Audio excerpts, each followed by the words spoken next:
Je suis choquée par ce message, totalement. On va oublier les fautes de français, évidemment. Alors, je ne sais pas à quel moment tu as pu voir, et j'espère, je t'en supplie, regarde cette vidéo un jour.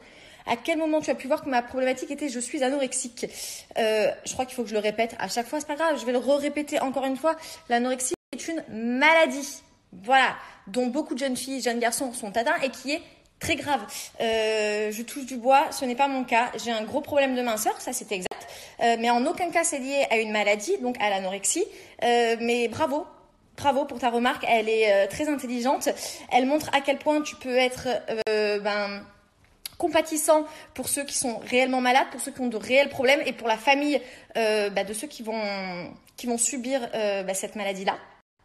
En sachant qu'elle est très difficile puisque c'est une maladie qui est psychologique. Attention, contrairement à d'autres maladies, c'est une maladie qui est uniquement psychologique, mais qui est très grave et qui est... Donc depuis la diffusion de la villa, j'ai eu beaucoup de messages de jeunes filles, de jeunes garçons qui ont partagé avec moi leurs problèmes similaires, problèmes de poids, notamment de minceur puisqu'ils se reconnaissent en moi. Ça m'a beaucoup touchée, mais ça me fait énormément de peine de voir qu'il y a encore des enculés, parce que oui, tu es un enculé, que certains enculés puissent faire encore l'amalgame entre la minceur et l'anorexie. C'est deux choses qui sont totalement différentes. Le résultat est peut-être parfois le même, la maigreur, mais en aucun cas, chaque personne mince est forcément passée par l'anorexie. Je ne me suis jamais fait vomir, je n'ai jamais eu de problème. J'ai toujours de l'appétit, je mange, mes proches peuvent en témoigner.